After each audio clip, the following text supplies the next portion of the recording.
Respiratory organs और उसी के बेसिस पर कुछ रेस्पिरेशन के टाइप्स है, उसे हमें डिस्कस करना है। तो चलो डिस्कस करते हैं types of respiration on the basis of respiratory organs. जो रेस्पिरेटरी ऑर्गन्स है स्टूडेंट, उसी के अंदर कुछ कॉमन ऑर्गन्स है जो हम सभी को पता है। सबसे फर्स्ट जो ऑर्गन हम डिस्कस करेंगे जिसे हम कहते हैं स्किन। स्किन जो रेस्पिरेशन के अंदर बहुत अच्छी तरह से रोल परफॉर्म करता है, उसी को देखना है। उसके बाद स्टूडेंट नेक्स्ट है ट्रकिया, ठीक है। उसके बाद third one that is the bronchioles, यानी कि हम उसे गील्स कहते हैं, गील्स। और फाइनली जिसे हम लंग्स कहते हैं। तो इसी तरह से कुछ रेस्पिरेटरी ऑर्गन की लिस्ट है, इसी के बेसिस पर हमें देखना है रेस्पिरेशन के टाइप्स। तो सबसे फर्स्ट वाला जो ऑर्गन जिसे हम स्किन कहते हैं, उसी के बेसिस पर फर्स्ट टाइप स्टूडेंट जिसे हम कहेंगे क्यूटेनियस, क्यूटेनियस रेस्पिरेशन। अभी मीनिंग क्या होता है क्यूटेनियस रेस्पिरेशन का? क्यूटेनियस रेस्पिरेशन का मीनिंग होता है student, the respiration takes place with the help of cuticle. Respiration takes place with the help of cuticle. Respiration takes place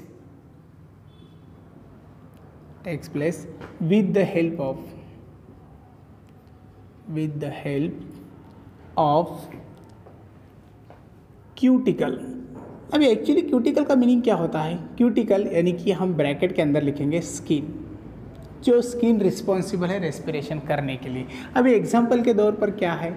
example student earthworm है, earthworm. उसके बाद फ्रॉग है, ठीक है। अभी इन्हीं एनिमल्स का जो रेस्पिरेटरी ऑर्गन है स्टूडेंट, वो है मेन रेस्पिरेटरी ऑर्गन स्किन, ठीक है। अभी मेन रेस्पिरेटरी ऑर्गन अगर स्किन है तो उसी की बेसिस पर हमें इसी टाइप को देखना है। अभी देखो रेस्पिरेटरी ऑर्गन स्किन है, अगर स्किन से रेस्पिरेशन चलता है तो स्किन के अंदर कुछ इंपॉर्टेंट कैरेक्टर्स होना ज़रूरी है। इस स्किन के अंदर क्या कैरेक्टर हो सकते हैं? स्किन के अंदर हमें कुछ कैरेक्टर्स दिखाई।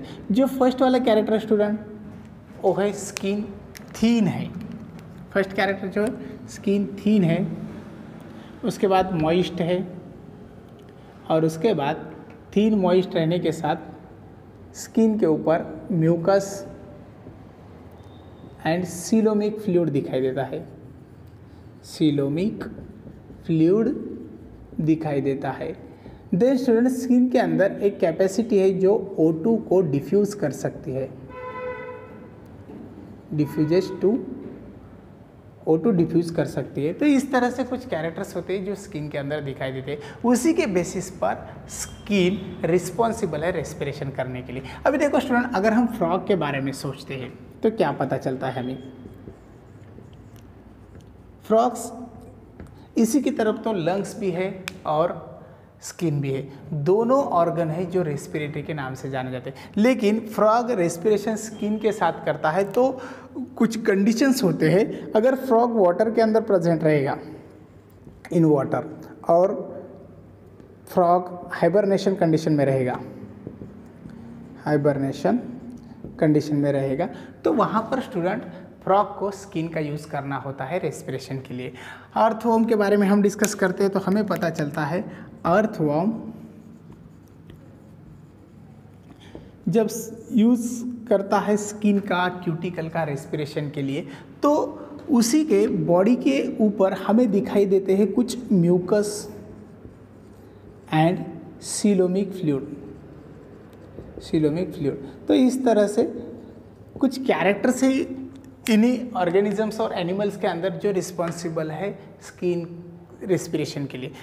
और इसी स्किन के साथ हमें कुछ ग्लैंड्स दिखाई देते हैं जो ग्लैंड एक्सक्रिएट करते हैं इस तरह से म्यूकस को एक्सक्रिएट करते हैं, और म्यूकस के साथ यहाँ पर सीलोमिक फ्लूइड भी प्रेजेंट है। तो अब हम यहाँ पर इसे लेबल करेंगे mucus and coelomic fluid, coelomic fluid, ठीक है। अभी इसी सीलोमिक फ्लूइड के अंदर कैपेसिटी है स्टूडेंट एटमॉस्फेरिक O2 को डिसॉल्व करने की, ठीक है। यहाँ हम लेबल करेंगे डिजॉल्व O2 यानी कि ऑक्सीजन। ठीक है, अभी ऑक्सीजन डिजॉल्व हो चुका है स्किन के ऊपर, म्यूकस जो प्रेजेंट है उसी की हेल्प से यहाँ पर प्रेजेंट है इस तरह से ब्लड वेसल्स।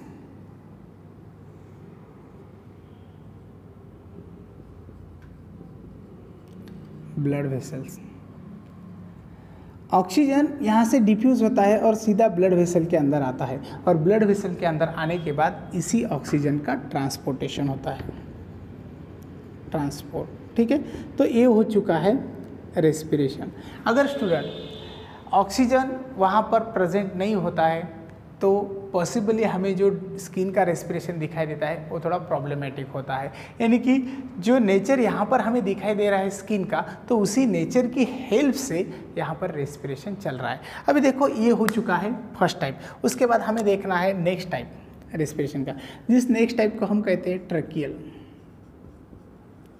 जो ट्रकियल रेस्पिरेशन हमें देखना है, ट्रकियल रेस्पिरेशन के अंदर क्या होता है, इसी की डेफिनेशन हम लिखेंगे, respiration takes place with the help of trachea. ठीक है, ट्रकिया की हेल्प से रेस्पिरेशन चल रहा है। अभी देखो ट्रकिया यानी क्या होता है, ट्रकिया यानी कि ट्यूब, और इस प्रकार का रेस्पिरेशन एग्जाम्पल के तौर पर हमें दिखाई देता है इंसेक्ट्स के अंदर। ठीक है, अभी देखो स्टूडेंट, इसी प्रकार के रेस्पिरेशन को देखने के लिए हमें कुछ इंपॉर्टेंट स्ट्रक्चर दिखाई देते हैं रेस्पिरेटरी ऑर्गन के अंदर। फर्स्ट स्ट्रक्चर है जिसे हम कहते हैं स्पायरिकल्स। ठीक है, सेकंड स्ट्रक्चर है जिसे एम्प्यूला के नाम से जानते हैं। थर्ड है स्टूडेंट एम्प्यूला के बाद ट्रकिया, और फाइनली है ट्रैक्यूल्स। ठीक है, इसी तरह से, और ये सब ट्रैक्यूल्स, ट्रकिया, एम्प्यूला, स्पायरिकल, इन्हीं का कनेक्शन होता है ट्रैक्यूलर ट्रंक के अंदर। ठीक है, अभी देखो यहाँ पर हम डायग्राम निकालते हैं तो हमें पता चलता है एक्चुअली स्ट्रक्चर किस प्रकार का है। जो एक्सटर्नल ओपनिंग है जिसे स्पायरिकल कहते हैं हम, स्पायरिकल्स। ठीक है, उसके बाद स्टूडेंट यहाँ पर सोलन पार्ट दिखाई दे रहा है, that is the ampulla. This is the ampulla. Ampulla के बाद इस तरह से हमें दिखाई देते हैं ट्रकिया। ट्रकिया के ऊपर हमें कुछ इस तरह से लेयर दिखाई देता है, जिसे लेयर को फॉर्म करने के लिए इंटेमा रिस्पॉन्सिबल है। उसके बाद देखो स्टूडेंट, इसी तरह से हमें कुछ ब्रांचेस दिखाई देते हैं।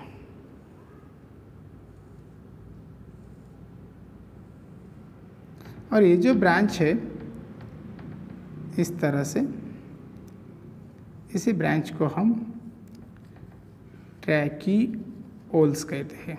ठीक है, अभी इसी के साथ ये ओपन होते हैं सीधातर टिश्यू के अंदर।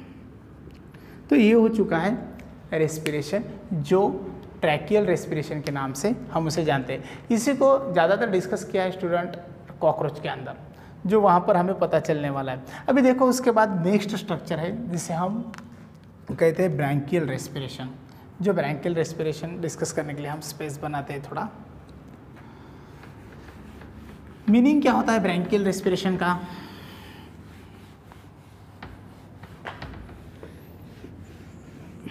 ब्रैंकियल रेस्पिरेशन देखना है हमें।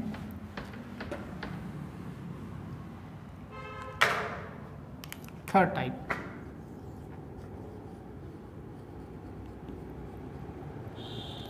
Branchial respiration. अभी देखो स्टूडेंट, ब्रैंकियल रेस्पिरेशन का मीनिंग क्या होता है? ब्रैंकियल रेस्पिरेशन यानी कि the process of respiration, the process of respiration takes place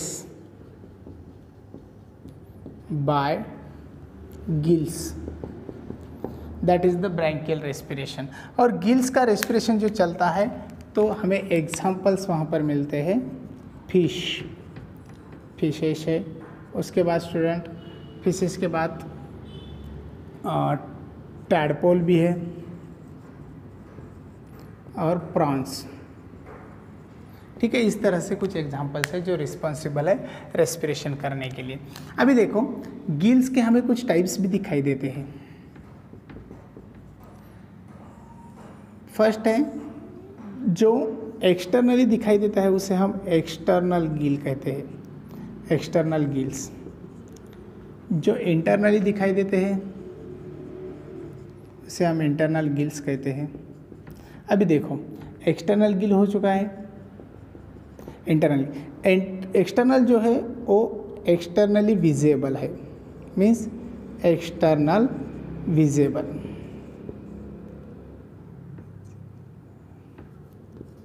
visible है, ठीक है। और जो इंटरनली है वो नॉट एक्सटर्नली विजिबल, ठीक है। इस तरह से एग्जाम्पल यहाँ पर स्टूडेंट टैडपोल, और यहाँ पर एग्जाम्पल क्या है, बोनी फिश,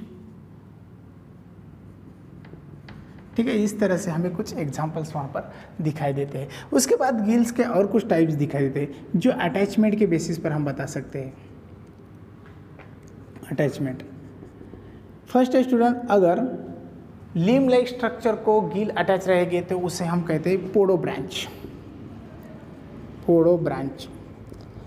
अगर मेम्ब्रेन लेवल को गिल अटैच रहेंगे तो उसे हम कहेंगे ऑर्थ्रो ब्रांच। अगर लैटरल साइड को अटैच रहेंगे तो उसे कहेंगे प्लूरो ब्रांच, ठीक है। इसी तरह से कुछ हमें गिल्स के टाइप दिखाई देते हैं। देन और एक टाइप हमें यहाँ पर देखना है स्टूडेंट, इस तरह से रोज के बेसिस पर हम देख सकते हैं। अगर 1 रो रहेगा तो उसे हम कहते हैं हेमी ब्रांच, और 2 रो रहेंगे तो उसे हम कहेंगे हेलो ब्रांच, हेलो ब्रांच। तो ये कुछ हो चुका है गिल्स के बारे में। अभी गिल का स्ट्रक्चर किस प्रकार के होता है। गिल के स्ट्रक्चर स्टूडेंट अगर हम एक्सटर्नली देखेंगे तो हमें इस तरह से दिखाई देता है,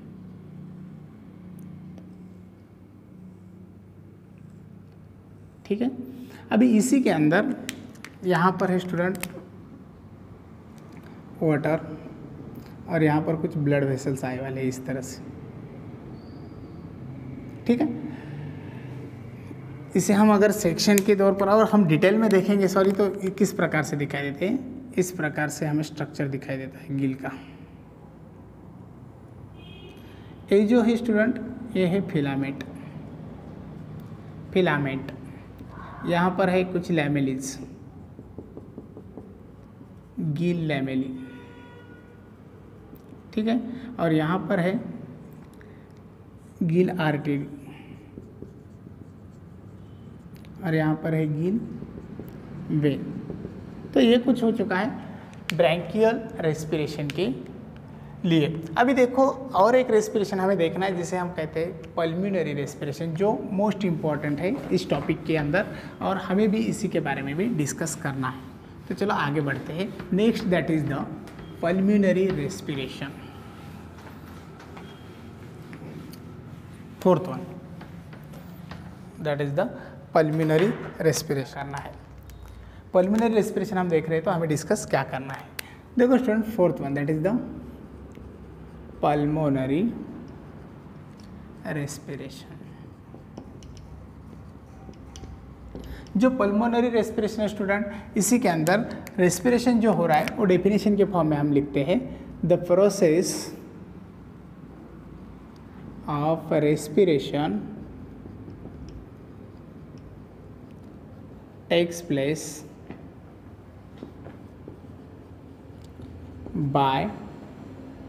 takes place by lungs, ठीक, लंग्स की हेल्प से रेस्पिरेशन हो रहा है। तो इसी के अंदर एग्जाम्पल है, बहुत इंटरेस्टेड एग्जाम्पल है स्टूडेंट। सबसे फर्स्ट है that is the reptiles, birds, amphibians, mammals, हम ज़्यादातर डिस्कस करेंगे मैमल्स को, ठीक है, क्योंकि ये मैमल्स के अंदर हमें लेना है ह्यूमन्स। ह्यूमन के अंदर पल्मोनरी रेस्पिरेशन दिखाई देता है। अभी देखो स्टूडेंट, रेस्पिरेशन जो हो रहा है उसी के लिए रेस्पायरेटरी ट्रैक हमें देखना है, और जो रेस्पायरेटरी ट्रैक है ह्यूमंस के अंदर सबसे फर्स्ट है external layer. External layers, external layer से सीधा नेजल चेंबर, नेजल चेंबर से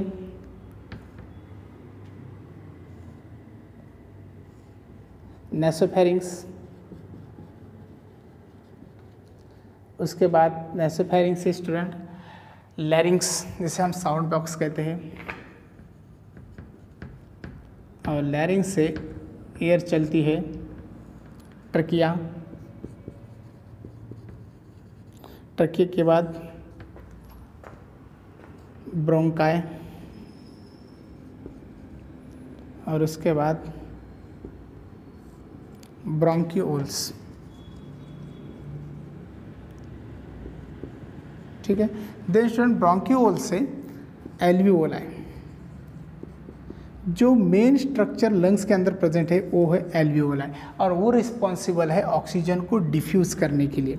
अब ये ऑक्सीजन डिफ्यूज़ किस प्रकार से होता है? ऑक्सीजन डिफ्यूज़ होता है student, alveoli highly vascular structure है, जिसकी की डायग्राम अगर हम देखते हैं तो इस प्रकार से हमें दिखाई देती है। यहाँ पर देखो इस प्रकार से हमें एल्वियोलाई का लेयर दिखाई देता है, और इसी लेयर के ऊपर हमें दिखाई देते हैं स्क्वाइमोज इपिथेलियम सेल्स।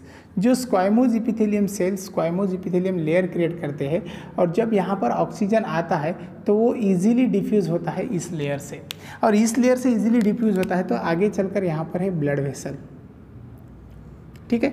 इसी ब्लड के अंदर ऑक्सीजन आने के बाद यही ऑक्सीजन बाइंड होता है Hb के साथ, और जब Hb के साथ बाइंड होता है तो ऑक्सी हीमोग्लोबिन कॉम्प्लेक्स मिलता है। तो इसी तरह से इजीली ट्रांसपोर्ट होता है ऑक्सीजन ब्लड के अंदर, और फाइनली एल्वियोलाई के बाद सीधातर चलता है ब्लड के अंदर ऑक्सीजन। तो ये ह्यूमन के अंदर चलता है पल्मोनरी रेस्पिरेशन। तो स्टूडेंट